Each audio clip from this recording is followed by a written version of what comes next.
नमस्कार साथियों। आज हम बात करने वाले हैं उस महापुरुष की जिन्होंने कहा था कि उठो जागो और तब तक मत रुको जब तक कि लक्ष्य की प्राप्ति ना हो जाए। वह व्यक्ति जिन्होंने भारतीय संस्कृति को दुनिया के सामने नए रूप में प्रस्तुत किया, जिन्होंने भारतीय युवाओं के दिल में आत्मविश्वास की ज्वाला जलाई, वो हैं स्वामी विवेकानंद।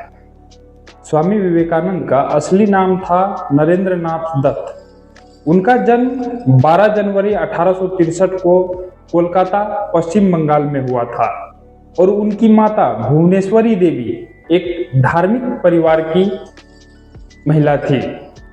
बचपन से ही नरेंद्र अत्यंत तेजस्वी, जिज्ञासु और निडर थे।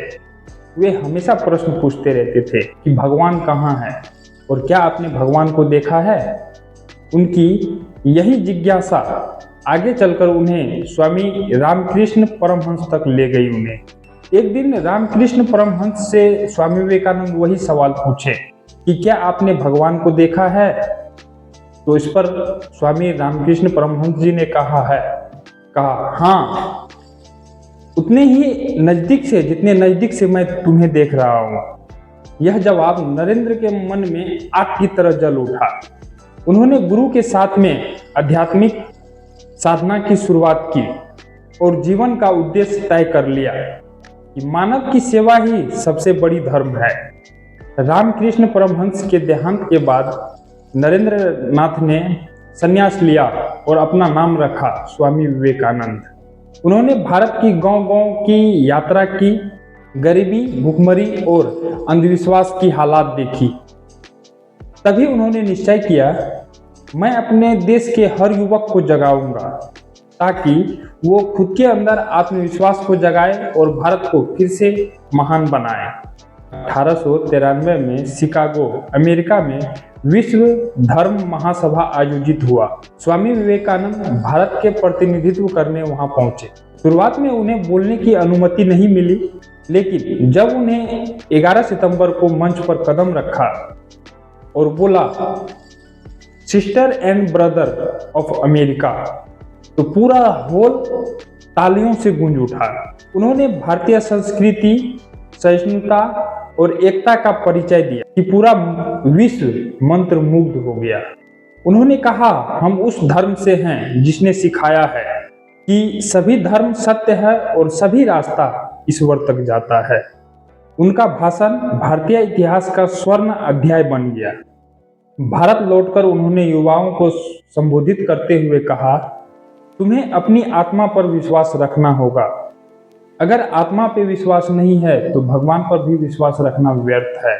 उन्होंने रामकृष्ण परमहंस मिशन की स्थापना की, जिसका उद्देश्य था शिक्षा, चिकित्सा और समाज सेवा। उन्होंने कहा कि जिस देश के करोड़ों लोग भूखे हैं, उन्हें पहले रोटी चाहिए, दर्शन नहीं। उनके विचारों ने भारतीय युवाओं के अंदर नई ऊर्जा भर दी। स्वामी विवेकानंद का मानना था कि युवा ही देश की सबसे बड़ी शक्ति है। उन्होंने कहा, मुझे 100 युवा दो जो सिर्फ अपने लिए नहीं बल्कि दूसरे के लिए सोचे। मैं भारत को विश्व गुरु बना दूंगा। उनकी सोच में धर्म का अर्थ केवल पूजा नहीं बल्कि कर्म और सेवा था। उनकी शिक्षा ने भारत में राष्ट्रीयता, आत्मबल और आत्मगौरव की नींव रखी। अंततः 4 जुलाई 1902 को स्वामी विवेकानंद ने समाधि ली, पर उनकी आवाज और उनकी संदेश आज भी युवाओं के दिल में हमेशा गूंजते हैं। उन्होंने कहा था, एक विचार लो और उन्हें अपना जीवन बना लो। उन्हीं के बारे में सपने देखो, सोचो और जियो। सफलता तुम्हारी कदम चूमेगी। दोस्तों, स्वामी विवेकानंद ने हमें सिखाया कि अगर आपका आत्मविश्वास और लक्ष्य स्पष्ट हो तो कोई भी बाधा बड़ी नहीं होती है। उनका जीवन केवल आध्यात्मिक नहीं बल्कि प्रेरणादायक और कर्म प्रधान था। उठो, जागो और तब तक मत रुको जब तक कि लक्ष्य की प्राप्ति न हो जाए। यही थे स्वामी विवेकानंद का संदेश।